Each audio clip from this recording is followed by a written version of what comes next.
Hello, everybody! Welcome back to the Marquette Golden Eagles Dynasty here on NCAA Football 14. Today we're in rainy Houston taking on the Cougars. Marquette comes off a good victory in Week 1 against Northern Illinois, but now a tougher matchup here against the Cougars, who have one of the better running backs in the nation. Last week, we let up over 250 yards on the ground, a lot of big chunks, but our offense responded very well, especially early on, as our passing attack got going. But we went kind of stagnant in the second half. We kind of switched up the play calling a little bit, but you got to keep your pedal to the metal and just put your best foot forward. We kind of, like I said, went a little conservative, but in a winning or losing effort, you're gonna learn something, and we certainly did in that aspect. So our first road game of the season, we win the toss, and I think we'll defer. In the slippery, rainy conditions, we'll put out our defense to start. Eddie Stevens now on for the kickoff, as we're now underway here from Houston. A matchup against the Cougars. Kyle Hicks, the running back, is going to knee it, as you see Greg Ward, an impact player at quarterback, a dual threat leading this air raid attack for Houston. Ward out there empty to start the game, as he will pass here. He's going to go towards the sideline for Antwine, his top guy, as Anthony Antwine for 9. Marquette defense allowed 39 points last week in a 42-39 win. Kyle Hicks hits the hole well for 13 on his opening carry, tackled by Mark Henry. 1st and 10 now, Houston from the 46. And they're going to go with the option here, and Antonio Carr all over that, and he brings down Ward after a 4-yard loss. 2nd and 14 now, we come out and dime, countering this 4-wide receiver look. And Ward is going to take off and run for the first time. A big hit there from Kenny Johnson. Good run seal, only 3rd and 11 now, 3rd and long for the Cougars. Going to go with cover 2 spy as they hurry back to the line. Ward to pass. He's going to have a man there, Hicks, out of the backfield, and he stopped short. And it looks like Houston's going to have to punt on their opening drive. Good defensive stand to start, especially after a couple big hits for the Cougars to start. Now Thompson on the punt. And a pretty good one as Davis lets it bounce, but it is going to go for a touchback. The Marquette Golden Eagles without starting running back Dusty Alexander, so Mario McBride, the Northwestern transfer, along with Craig Jones, set to see the bulk of the carries here today. Craig Jones will kick things off for us as he works ahead for 6. Now we'll switch things up right away and put McBride out there. Not a good week in his debut, although he did score a touchdown, only 1 yard in his opening carry, 3rd and 4. Marquette now with 3 backs in the backfield. And we'll give to Craig Jones here on 3rd down, and he stopped short. The Golden Eagles are 3 and out, coming out a little conservative to start. So the teams will trade punts early on. Now Eddie Stevens on his first punt of the day. 4 last week, a few good ones. And the senior punter gets this one off, going to be fielded at the 27 by Glenn. And he's going to work it towards the 42. Houston now at the 42, not far off from where they left off last time out. Ward to pass here. He's going to run again. He fumbles on the sack, and it's recovered by Mike Johnson. That's exactly the bounce we need in these conditions. And Mike Johnson corrals that one. I think that was Jake Witherspoon on the sack, as it was our new starting D tackle. Back-to-back games to start the season with sacks, as he's replacing Rob Bain quite well so far. Now Marquette, favorable field position to start here from the 32. Walker to pass. Nothing open downfield. He'll get that from Mason on the run.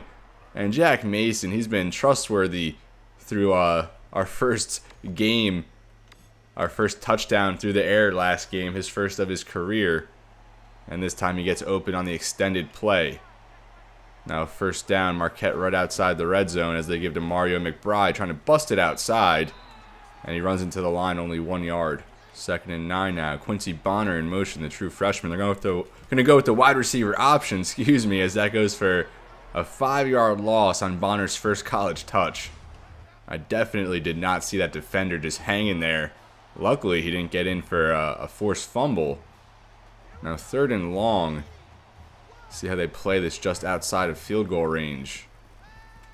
And Walker going to take the sack, and now we're definitely out of field goal range. Can't take a sack there, and that's Tyus Bowser.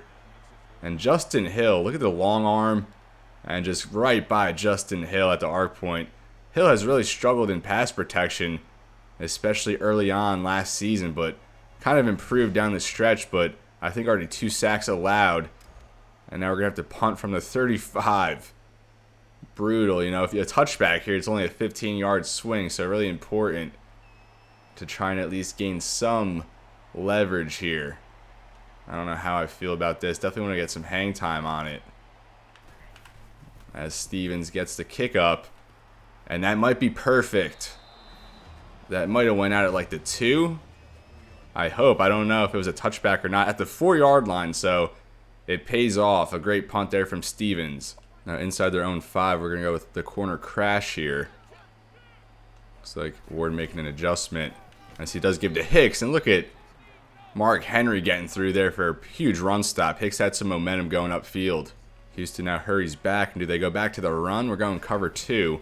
And they go with the option. And Carter can't make the tackle there in close proximity as Ward gets 28. And some much needed breathing room for the Cougars. Houston going to stay in tempo as Ward gets set. Kyle Hicks in motion, the running back. Split out as a receiver. Ward going to go with the screen, and Antonio Carr again there to swallow it up. Another 4-yard loss. 2nd and 14 from the 29. Ward out there empty. Of course, in this air raid, probably won't see many runs in this one for Hicks, but he will make an impact as a receiver. 11 yards that time.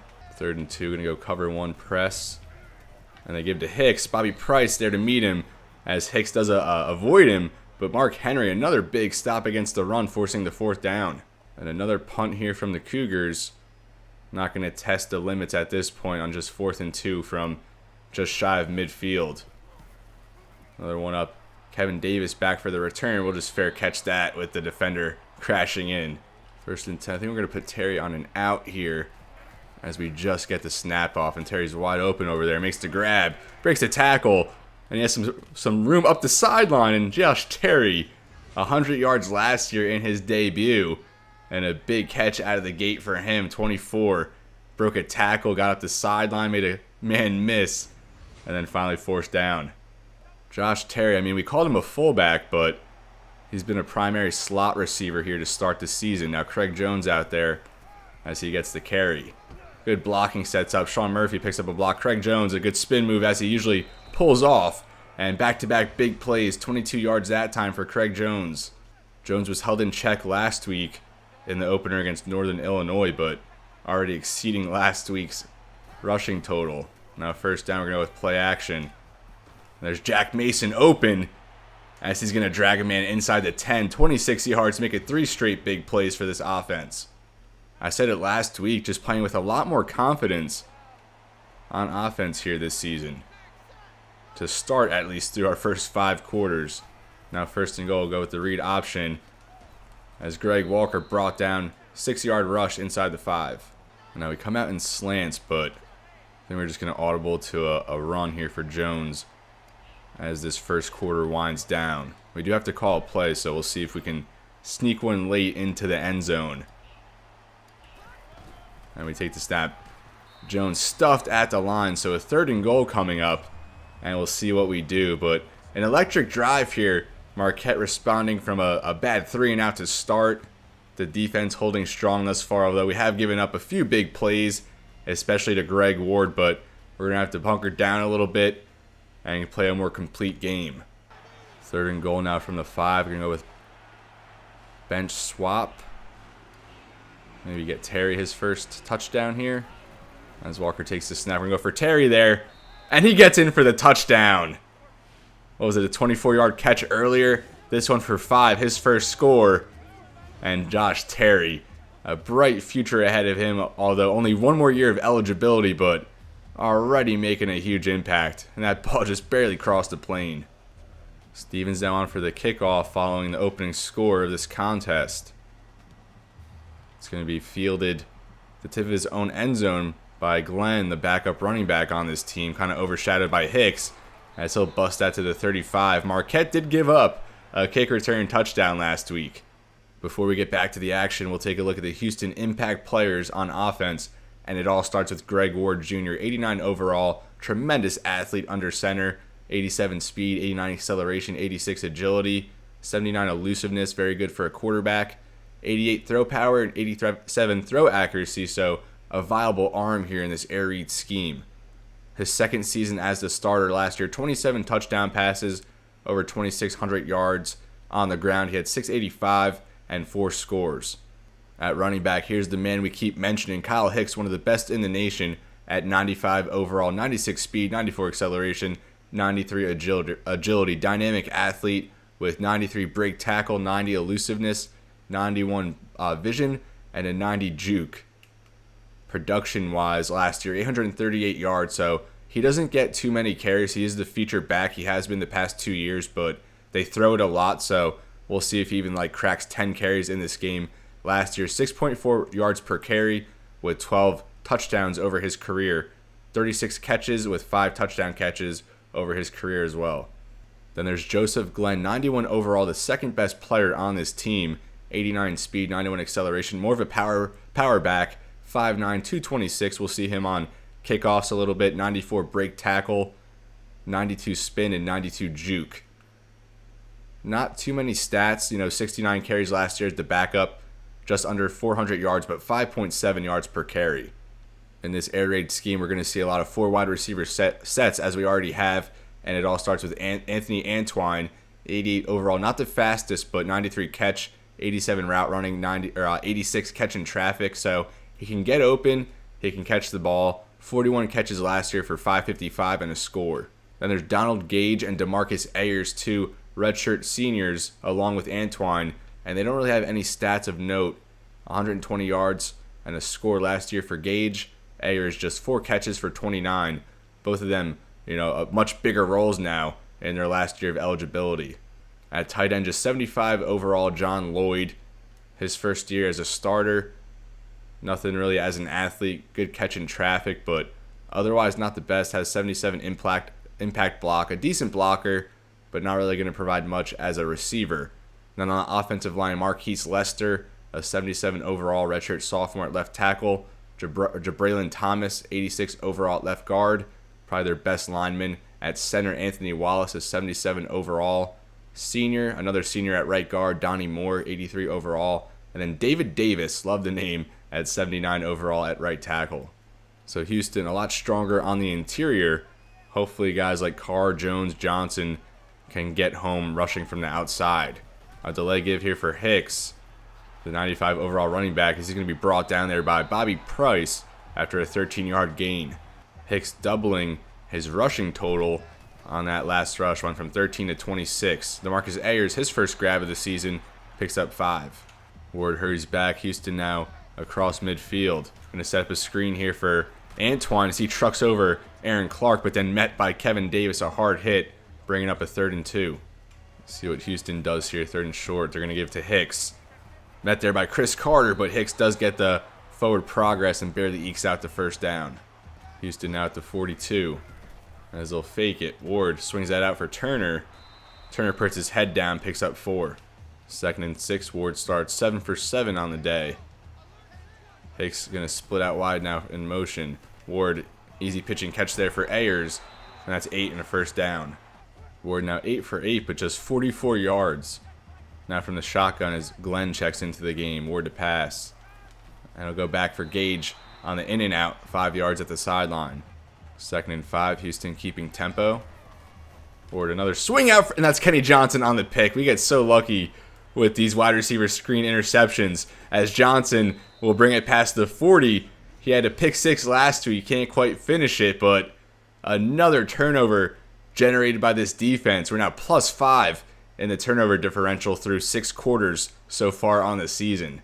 Kenny Johnson, the senior corner, our top-rated defensive player at 83 overall, part of our year 1 recruiting class, really coming along here in his senior campaign. Now we'll go back to Mario McBride on the counter, only a couple. It's crazy the disparity you can get between seasons. Last year, I think we had maybe 6 interceptions all year, already 4 in the first game and a half. Now 2nd and 8.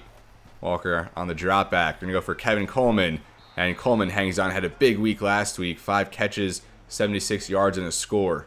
Coleman broke down field for a big one on a 4th and 24. Got open for a touchdown. Now 1st and 10, or maybe it was 4th and 14. Either way, a 4th and long. Marquette now from the 25 will get back to Craig Jones as he scrapes his way up the middle. A good rush, gets 8. Stick around after the game. We will get a recruiting update, and we actually have a bye week after this game against Houston, so a lot is going to happen going into week 4 when we host UNC. Maybe going to have some visits for that game. Now 2nd and 2. Walker going to roll to the right. Goes for Jack Mason, and Mason can't hang on that time. The first incompletion from Walker.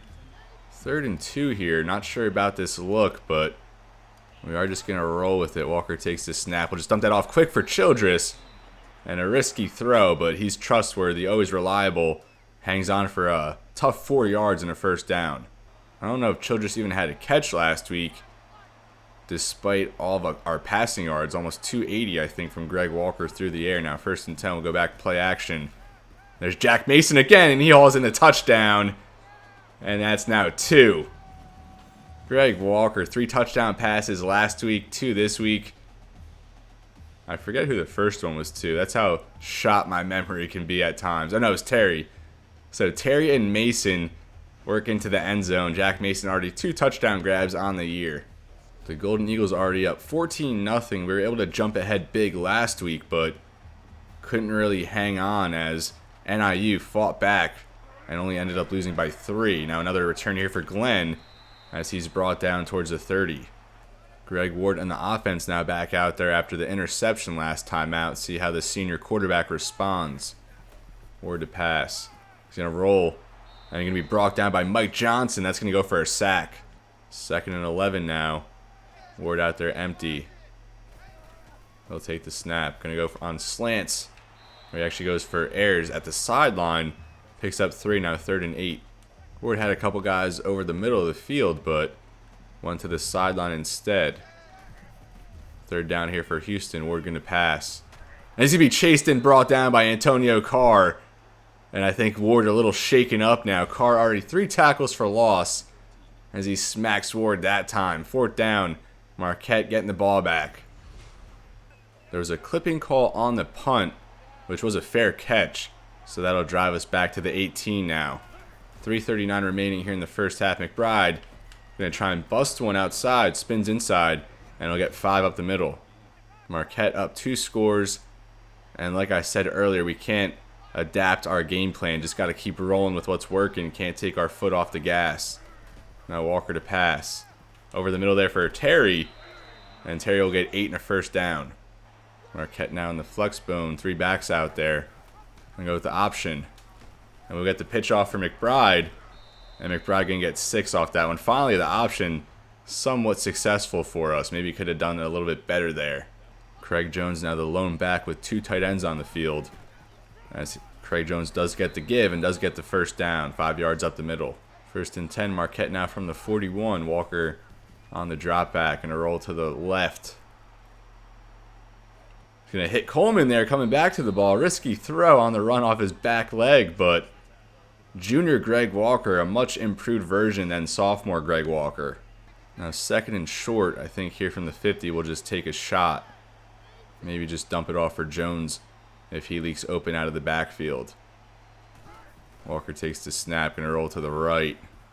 Being chased here by Tyus Bowser. We do throw for Jack Mason, and he gets free in a 9-yard grab. Walker now 10 out of 11. 1st and 10. Oh, a bubble screen here. That's Kevin Davis, our safety. What's he doing out there?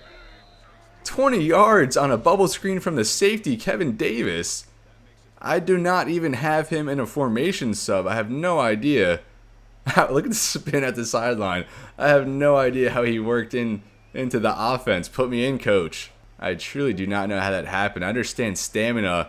If players get tired, someone else will get, kicked up there. But why Davis? I mean, he's our punt returner.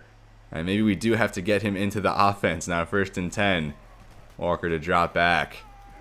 We're going to go over the middle again for Mason. He makes another catch, this time inside the 10. Now 1st and goal.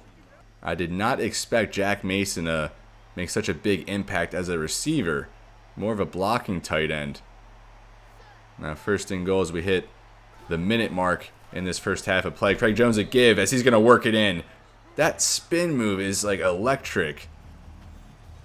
He just goes ahead like 3 more yards out of the spin. It's ridiculous.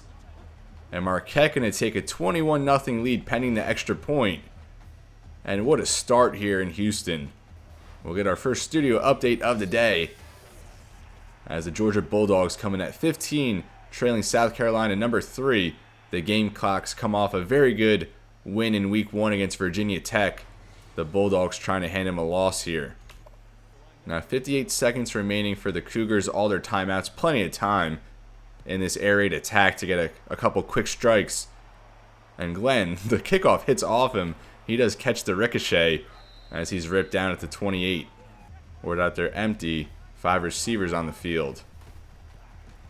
He's going to scramble as Chris Carter, big impact on that hit, brings him down 2nd and 7. The Cougars take a timeout. Houston out from the 31. Word to pass. There's a man over the middle. It's DeMarcus Ayers laying out, making the catch. 13. Another timeout burned. 45 seconds now. One more timeout left for Houston. Word to pass. Has a man there on the check down. That's Hicks. And Bobby Price stops him short, so the clock is going to continue to tick. A clutch hit that time from Bobby Price. As Houston going to hurry back. Ward takes the snap. And he's going to try and scramble. Rip down again. That's Antonio Carr. Already 2 sacks for him. 4 tackles for loss. And Houston hurrying back now. Just 20 seconds remaining. 3rd and short. Ward to pass. A quick dump off there for Perez. As Perez works horizontal towards the 35. 1st and 10 now. 13 seconds remaining. One more timeout for Houston. Ward takes the snap. He's going to run. And Carr makes the stop. Ward gets a clutch 9 there to work him into potential field goal range. Although it will be a 44-yard attempt. I don't know why we came out in a defensive formation, but what are you going to do? Kick is up as that hits off the upright, and it's good. A good bounce there from the Cougars as they get on the board. Just 2 seconds remaining here in the half. Kenny Johnson just going to take this one out and bring an end to this first half. 21-3 Marquette, another flawless start as we saw last week, but as I've been stressing, we got to keep our foot on the gas, just keep doing what we're doing. Don't worry about time, don't worry about the score. Just keep executing, putting our best foot forward, executing the game plan, and this passing game has turned over a new leaf this season. Just looking electric to start the year between Josh Terry, Jack Mason. Of course, Kevin Coleman and Doug Childress are still in the mix, although they haven't had a huge impact thus far. Our defense making some big plays, kind of coming around. Even though Ward is completing a lot of passes, but just a lot of short ones, we're swarming to the ball well. And, if we can keep the ball out of the hands of Kyle Hicks, I think we might be all right in this game. Already +2 in the turnover differential. Let's improve that by 1 more. And the cherry on top, as we do get the ball to start this second half. Although Williamson will let it just bounce in for a touchback. We'll start at the 25. Marquette going to start with 2 tight ends and Craig Jones out there. Jones fresh off a 8-yard touchdown run last time out. Gets some good blocking there to the right, although Justin Hill didn't pick up his man, only 2 yards. Developed nicely, though. Now 2nd and 8. Let's put Mason on the other side, although the man does follow. And we give to Jones, going to bust it to the outside, and that's what happens when you stack the box too much. You're liable for the outside run. It's Jones still going past the 10, and Craig Jones breaks off a big one. That's how you start the second half. Pour it on. Craig Jones, his second of the day. The rain's not stopping him. Pressed the line, just reworked it, and no one was home. No one was even close chasing him downfield. Craig Jones, and that's something we talked about in the offseason leading up to year 5 was we get McBride, the transfer from Northwestern, Dusty Alexander, tremendous year. And it was going to be hard to, find a spot for Craig Jones, but he's making his presence felt, and he's certainly not going anywhere. Not even a minute into the second quarter, a big strike from the Marquette running game. Eddie Stevens on for the kickoff, going to be fielded by Glenn. And there's Perkins on the first contact. Aaron Clark maybe to finish him off. No, that was Mike Carroll. It looks like it's coming back a little bit of clipping. Just what the Cougars needed, as that'll knock them back to the 14. Definitely need to get something going here if you're the Cougars offense. A 4-possession game early on in the third quarter. We're going to try and scramble, and again brought down by Antonio Carr on the edge. 5 tackles for loss, 3 sacks. And I mean, these are some cheap sacks, but what are you going to do? Ward's running right into him. Clearly shaken up and rattled at this point. 2nd and 15 now. Houston inside their own 10. Ward to pass. And a good play there from Derek Perkins over the middle. And that's a true freshman, one of the highest ranked players from last year's class. Good break on the ball there from Perkins, and we have very high expectations for him. Probably going to be a starter next year. But for this year, our cornerback 4. Still going to be out there in the dime as they dump it off for Hicks, and that's Troy Walker, another true freshman. His first big play, that one for a big loss. Now 4th and 19, the Cougars punting. Punting from their own 4. Thompson deep in his own end zone. Marquette bringing pressure. Going to go for the punt block here. And someone almost got home. Not sure how that wasn't roughing the punter, or roughing the kicker rather, as he did avoid the contact. Usually you'll see the kicker, just fall to the ground, try and get the call. Marquette, again, with tremendous field position, up 25. We're going to stick with the starters for maybe one more drive, but we get a touchdown, we'll throw some backups out there. Give him some playing time. McBride now gets a turn. He busted to the outside. McBride. And he's forced out at the 25 off a 16-yard gain. Josh Terry out there in the Wildcat. As he goes on the jet sweep for McBride. Spins off a man, but still brought down there at the line of scrimmage. No gain again on a Wildcat look. 2nd and 10 now. Let's go with skinny posts. Try and get Childress involved a little bit. Walker takes the snap. We will go for Childress, and the throw is offline. That should have been intercepted, but just batted to the ground. Only the 2nd incompletion for Walker. 3rd and 10 now. Marquette from the 26. They'll set up a screen here for Craig Jones. And Houston all over that. Going to go for a 2-yard loss. And now 4th and 13 from the 28. A 45-yard field goal not in Castillo's range. So like we did last week, we're just going to go for it. I mean, you're not going to get much of a field position swing, so might as well go to the passing game, which is dominated so far to start this season. Walker from the shotgun takes the snap. Let's go for Terry. And Terry hauls it in. First down. He makes another big catch. Moving the chains. Josh Terry, already a Marquette legend. We do want to get him involved in the backfield a little bit with the injury to Dusty Alexander, but just letting him do his thing from the slot for now. And I feel like I'm overdoing these spin moves now. McBride gets 4. 2nd and 6 now. Marquette from the 11. Walker takes the snap. Gonna roll to the right. And I don't know how Mason caught that one. I don't even know what button I hit. But when you're clicking, you're clicking. Walker on the run, evading a defender, and just gets set off for Jack Mason, who makes the grab. That ball should have hit the ground. Now 3rd and inches. And they will give to Craig Jones. And he does get ahead for the first. Craig Jones, 123 yards on just 10 carries. A couple touchdowns. Now 1st and goal. And Walker going to keep on the read option. And he stopped just short of the end zone. 2nd and goal now from the inch-yard line. Marquette burning a lot of clock here as we head towards the end of the third quarter. We're going to get back to Craig Jones, and that was Walker, Richard Walker, the new right guard. He was absolutely obliterated off the snap there. I wonder if we could see it here. We cannot, but a big play by Tyus Bowser. 3rd and goal now. McBride checks into the game. And he does get the carry, and he gets it in for the touchdown. McBride scored last week, scores again here as Marquette extends the lead now 35-3, 32 seconds left in the third. Following the extra point, we'll get another studio update. Mississippi State advances to 2-0. They beat Louisiana Tech And the Bulldogs, they beat Michigan last week. And they're going to be climbing up the rankings, maybe into the top 10 now. This offense just looking like a well-oiled machine. Not so much from the Houston point of view, though. 1st and 10 now. They take back over, only 3 points to show for their efforts today. And Ward trying to throw off his back foot. Not sure where. And he's hammered. Ward getting absolutely punished in this game. A lost fumble, an interception. He's being hit hard on a lot of these dropbacks or on the scrambles. More so. Now 2nd and 10. And again, he's going to run for it. Antonio Carr, another tackle.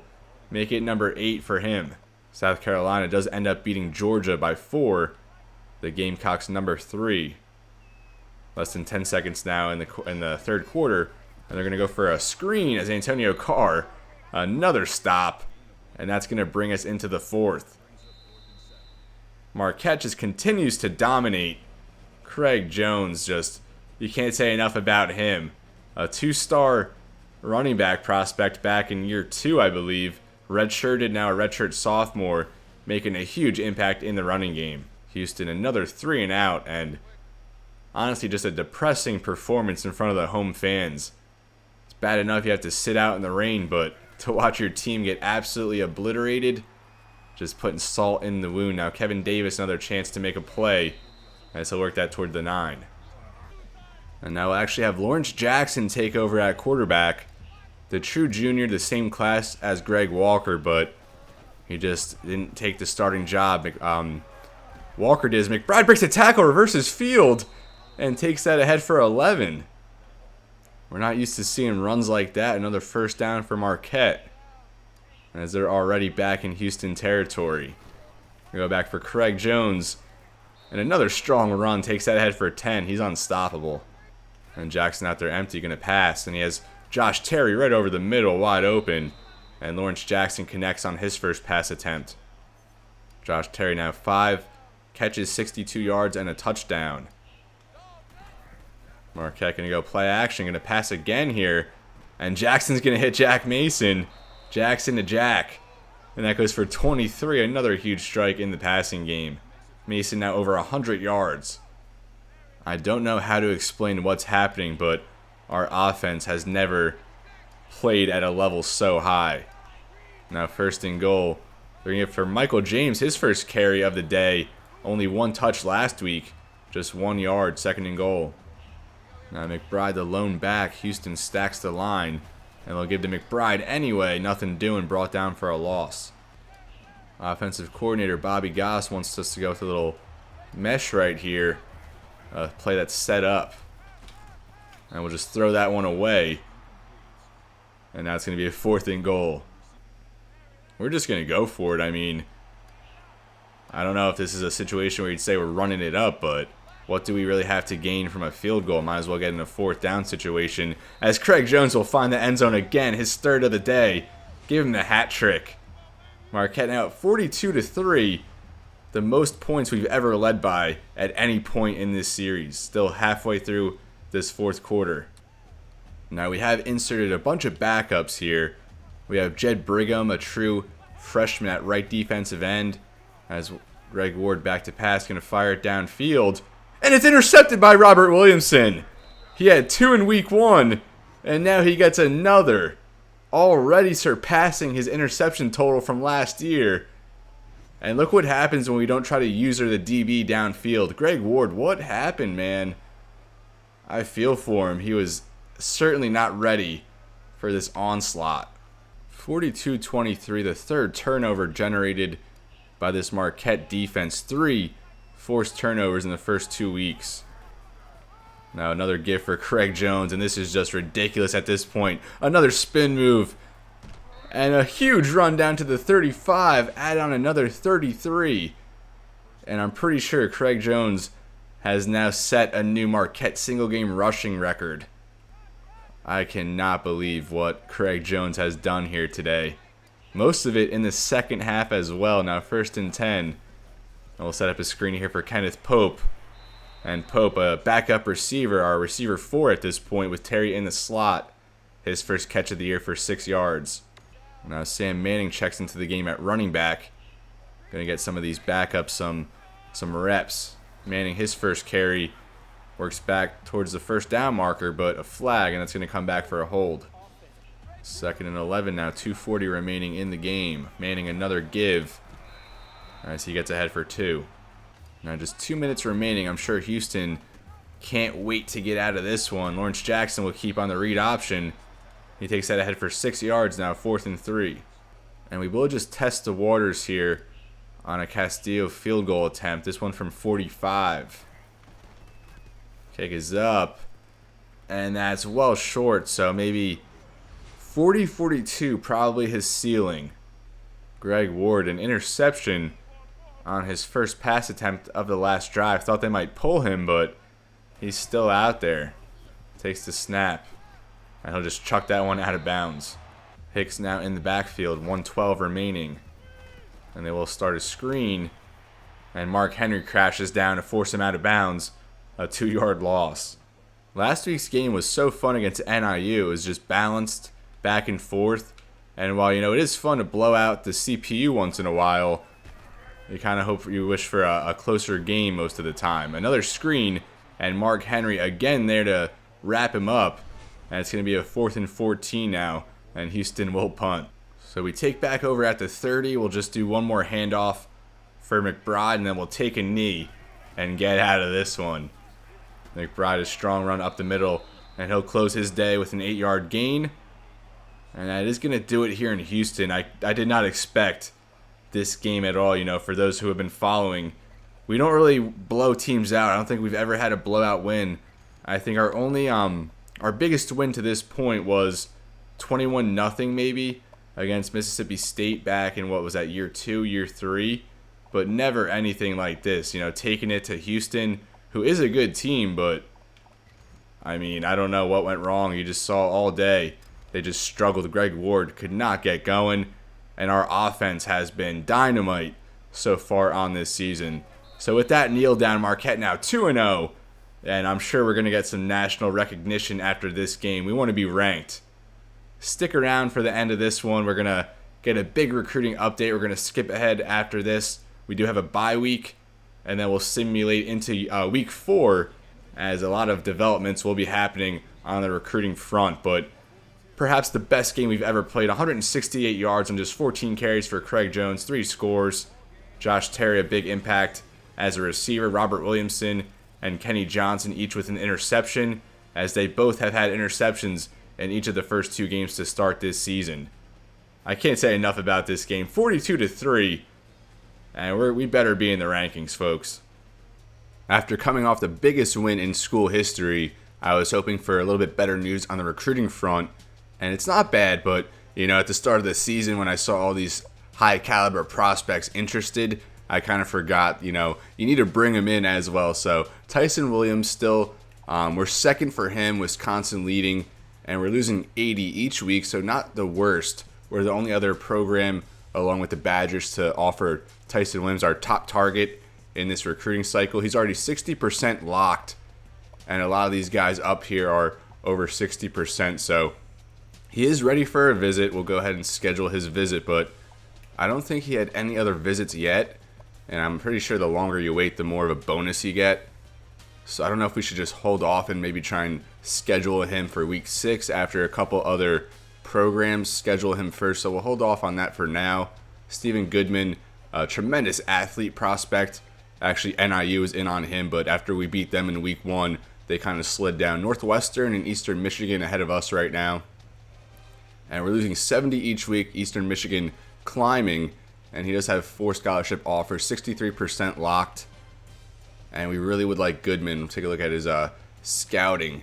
So B speed, A acceleration, B agility, but projects to be a tremendous free safety, I think. 77 zone, 72 man, 72 hit power with C tackle, 72 press, but could also be a very good wide receiver there with the 84 route running.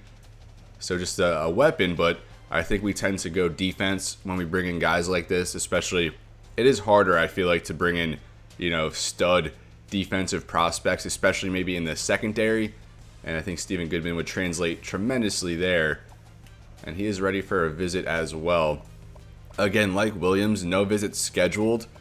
So I think we'll hold off one more week and maybe try and get him in for UW. or Kansas State. But what was his lock at? So he's 63, Williams 60%. So I really hope foregoing a visit at this point doesn't come back to bite us. And there's Roger Cook, a 77 overall offensive tackle, 6'8", 305, the 12th tackle in the nation. Currently trailing a few schools as we are dropping 30 each week. Eastern Michigan now in the lead. Michigan Wolverines gaining 25. So we're kind of dropping for Roger Cook a little bit. So it's like, do we want to get him in for a visit earlier to try and climb up a little bit? With Williams and Goodman, I'm not as worried. These seem like guys, even though they have a high lock percentage, I don't know if they would go into the offseason or not. But we could always unlock if we get locked out. So I think Cook will definitely try and prioritize and bring him in this week against UNC in fear that we're kind of falling out of favor with him. We need to get back into the race. I mean, we're still only trailing by 230, but as you saw, other schools kind of leapfrogging us, Eastern Michigan and the Wolverines coming up a little bit. We get to Kevin Evans, our top target at wide receiver. We've already scheduled, or we've already offered him. We've offered all these guys up here a scholarship. Eastern Michigan is gaining on us a little bit, as is Toledo. So I think with Evans, we probably want to get him in as well. I think we'll just go ahead and bring him in for UNC along with Roger Cook here on the offensive line. So we will have at least a few visits, but I don't think we're going to go ahead and schedule Williams or Goodman quite yet. Maybe try and get them in for UW. Jared Luke, four-star running back out of Greenfield, Wisconsin. We're far and away. Looks like he's going to be a fairly easy get, but not ready for a visit quite yet. Taylor Ryan, our top D-end target, not ready for a visit.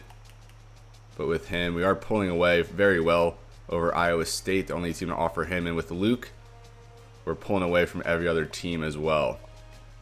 Daryl Simmons, a three-star safety. We're barely leading Michigan State at this point, but the Spartans are dropping. The Chippewas also have offered him. I think Simmons, he might be someone that's fairly easy to get, so we can go ahead and schedule him for this week against UNC. And that brings us to Marlon Atkinson, the Milwaukee kid. And Colorado is in the hunt for him as well, although we are pulling away by 60.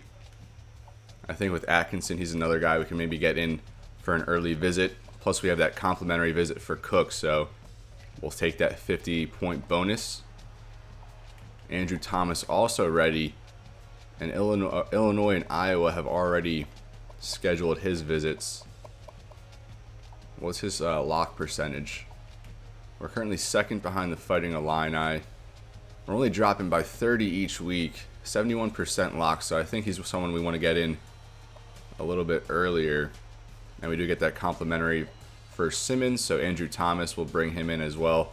With him, I really liked his speed, 92 speed, B acceleration, only C agility though, 76 man with B zone.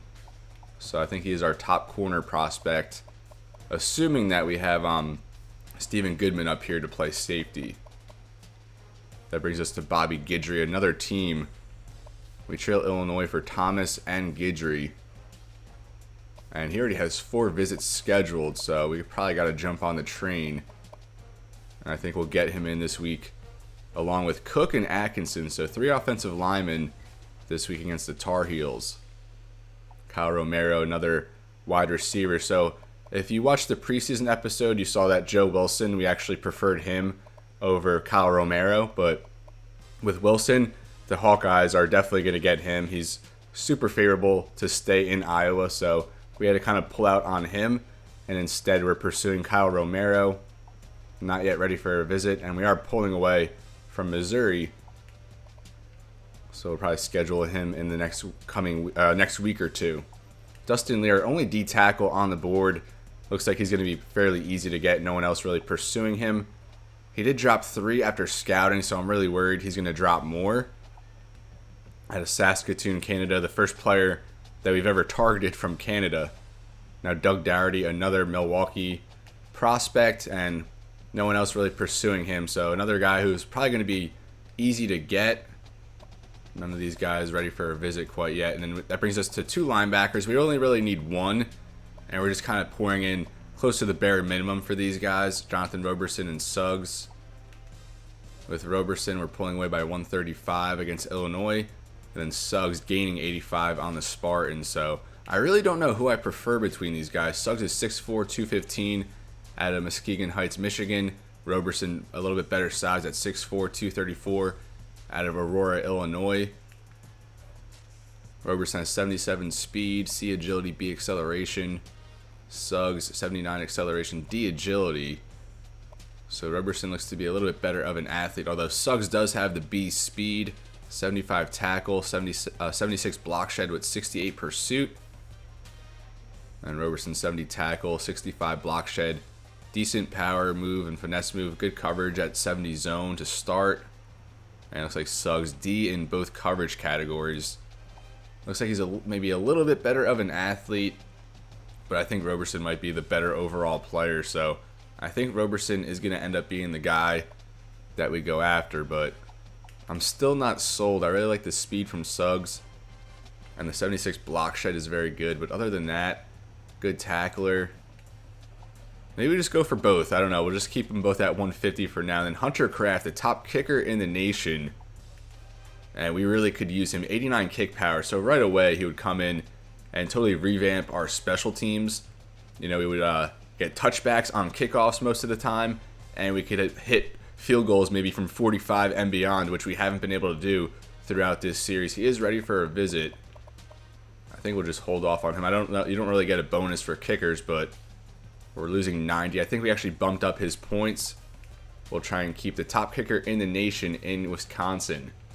We pulled out on Joe Wilson, as I said. Tim Horton, a tackle from from California.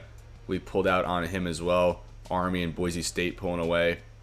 Garrett Marshall, another linebacker, kind of in the same class up here as Suggs and Roberson, but I think we decided Roberson and Suggs were better options. And yeah, I think that is true. So we'll hold for now. Tony Barnes, he went down 5 after initial scouting, only 61 speed. 77 block shed. He does have a B power move, but like we see with some of these guys, when they start dropping after scouting, teams aren't really, going after him. So Barnes, I think maybe another guy who's going to drop even more after scouting, but we'll still keep him up here as we would like 2 D ends in this class. Maybe one of these linebackers could go to D end. Probably not Marshall at 64 block shed, only D strength. One of these guys maybe. Suggs at 76 block shed, he can't cover. And the 70 strength, which is viable. Roberson, not good. Not as good as a block shedder, but I really wonder what Suggs' power move would turn out to be. Say, maybe one of these guys can go to D end. Probably not Suggs, a little underweight at 215, but Roberson maybe. 65 block shed, just a little raw. And he does have better coverage than Suggs, so I feel like that would kind of be a waste. And like I said, Marshall, probably not strong enough, doesn't have the block shed really. I don't know, we're kind of at a quandary at this point. We'll still keep our eye out on Tony Barnes. That'll bring us down here to Devin Henry and Jason Francis, 2 corners who we want one of them. It's funny, they're 75th ranked corner and then the 76th ranked corner. We do want one of these guys, but they both have interest. No one else is really pursuing them, so we can kind of hold back. Although Wisconsin has offered Henry, looks like they're going to jump on him a little bit. Very good coverage to start, 76 man, 77 zone, and a viable athlete, 86 speed, 85 agility with B acceleration. And Jason Francis, 90 speed, 87 acceleration, 72 zone. Looks like Henry might be the better overall player, especially with C agility from Francis. Kind of worried about that, but Francis a little bit faster than Henry, but the coverage not going to be as good. So Henry might be the better option.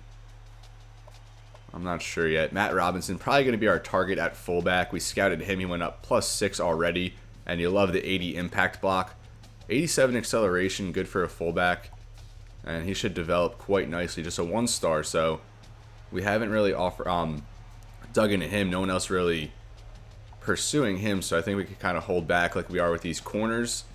We'll go ahead and move Horton all the way down, seeing as how we're out on him along with Joe Wilson. Really wanted Wilson, 6'4", 208.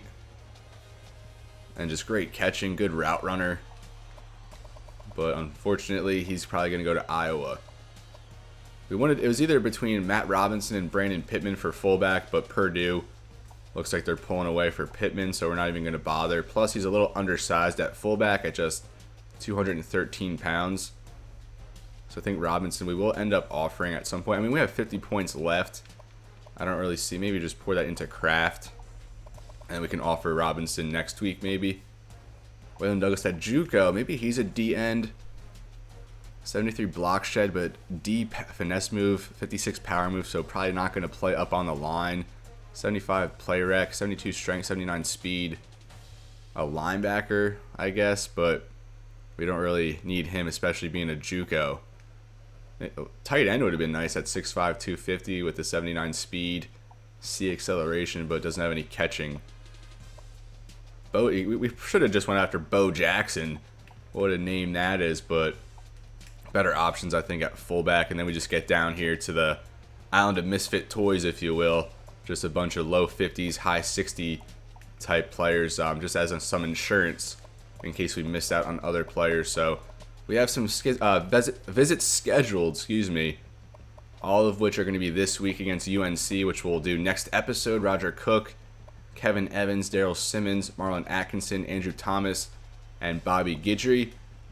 And then, of course, Tyson Williams and Stephen Goodman, two of our top two priorities this recruiting cycle. And I'm hoping that we can keep our heads above water for these players, both very special players who I think would step on campus and be instant contributors as freshmen. Now we'll get into some headlines around the nation. Ohio State's still number one. They've won 3 out of 4 national championships, and they just whooped Oklahoma. JT Barrett, first-year starter at quarterback. They beat Oklahoma 56-17. The Buckeyes looking for 4 out of 5, would be their 3rd in a row. South Carolina 2-0. They beat Florida State, and then a ranked Georgia team in Athens. Miami number 3, Oregon number 4, but the Ducks, they barely beat an FCS team by a touchdown, and then they only beat Wyoming by 9, so the Ducks may fall here in the coming weeks. Virginia Tech at number 5, Virginia right behind them at number 6, Florida, Texas A&M, Arizona. The Wildcats at 3-0 just beat on California 59-24, and Georgia Tech rounding at the top 10. They play Florida State this week. Alabama already suffered a loss. They lost to Michigan State in week 1, and the Spartans just fired Mark D'Antonio, and the Spartans are 3-0 under new head coach John Butler, I believe, former defensive coordinator from the Buckeyes.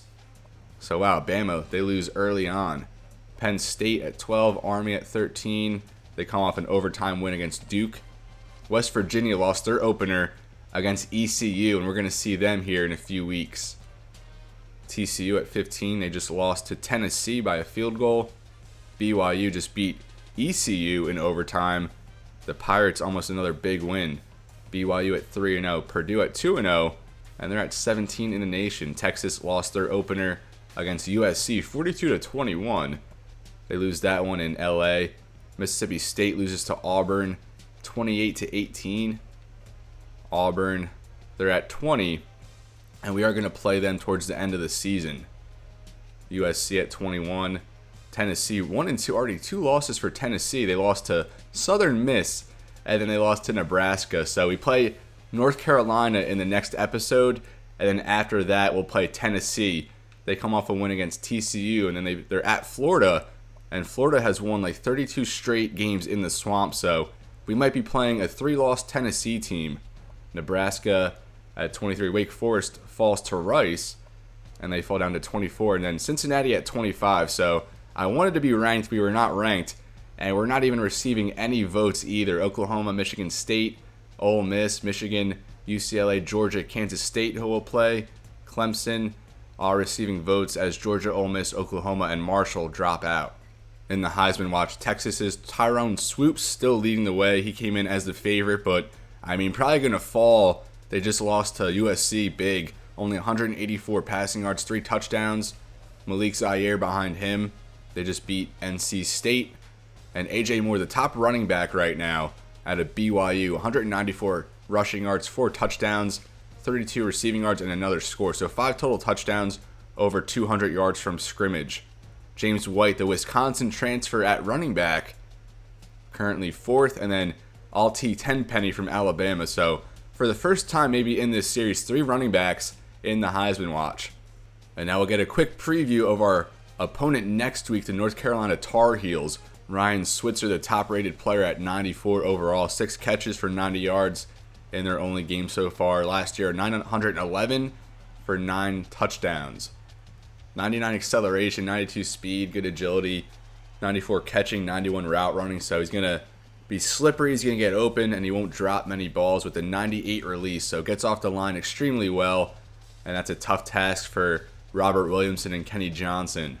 And then at quarterback, Mitch Trubisky, the redshirt senior out of Ohio. His first year as the starter in his opener, went 262 passing yards, 4 touchdowns, and 2 interceptions. Take a look at his skills. 91 throw power, 94 accuracy, and a decent athlete under center. We'll just go down the line now. Ronald Taylor, a true senior at 93 overall. Oh, wow. A stud DN, 78 speed, 90 tackle, 93 block shed, 93 hit power. 3.5 sacks last year, 7 on his career. Chris Francis, the top running back. 75 yards in the opener. Decent athlete with a 98 spin. Dajuan Drennan, so very good ends. And they have another one down here as well. Another true senior in David Parker. And he doesn't see the field too much, kind of their rotation D end. Dajuan Drennan, 3.5 sacks last year. Their top corner, Ikaika Spencer, a redshirt junior. 96 speed, 95 acceleration, 95 man, 98 zone. Let's go position by position. So, of course, Trubisky, the starting quarterback. Chris Francis, the running back. An 80 overall. True freshman at fullback, Alex McNamara. 84 impact block, 5'11", 259. That dude's absolutely huge out there as a lead blocker. And North Carolina does have a pro-style scheme, so we'll see a lot of him. Jordan Fiolato. That's a new one. 89 overall. Brian Hodges, 86 overall. Bug Howard, 86 overall, but injured. Brett Brown, a redshirt sophomore at 82. Steve Woods, tight end for them. 4 catches, 40 yards, and 2 scores in the opener. Maybe a red zone threat. Derek Swain at left tackle, 85 overall. Courtney Mason, a 73 overall left guard. Ray Johnson, 83 center. Brad Henson, an 87 right guard. Their top lineman. And Lawrence Maxwell, 82 overall. We already saw the D ends, a very good rotation. 2 guys in the 90s at D tackle. Corey Sharp. Not much production over his career, but 87 strength, 88 power move, 86 block shed, but not a good athlete. Very slow there at only 266 pounds. The linebackers, Aaron Foster, 73. Wesley Griffin, an 81. And Alan Thompson, their highest, at 85. So the linebacking core, a little weak. And Thompson did a little bit of everything last year. 16 tackles for loss, 2.5 sacks, 2 interceptions, 5 pass deflections. At the corners, probably the strongest group of corners we're going to face so far on this year, led by Ikaika Spencer, Desmond Lawrence, 99 awareness, 92 zone, and then Pat Sanders in the slot, 90 speed, 99 press, 94 man, 93 zone. At the safeties, they have Dominic Green. Not much production last year, but 88 zone. Good athlete, 89 press. And then a couple underclassmen here in the 80s. They're set up well at free safety going forward. Another redshirt sophomore here, Justin Davis. His first year as a starter. And then at kicker, Blair Moore. 18 for 27 last year. Not the best. Only 79 kick power. And then Bo Moses, the punter, a junior out of Georgia. So that's just a little quick preview for our next week's opponent, the North Carolina Tar Heels, led by Mitch Trubisky and Ryan Switzer. 2 very fun college players to watch back in the day. But this is where I'm going to leave you, folks. Thank you so much for watching. A tremendous performance from our offense. Our defense as well, only allowing 3 points this week after 39 in week 1. Craig Jones stole the show, 3 touchdowns with over 150 rushing yards. It's going to be tough, incorporating all these backs going forward. Dusty Alexander's still out a couple weeks, but we're certainly well taken care of at that position. So, as always, everybody, it's been real and be well. Thank you so much for watching, and I'll see you next time.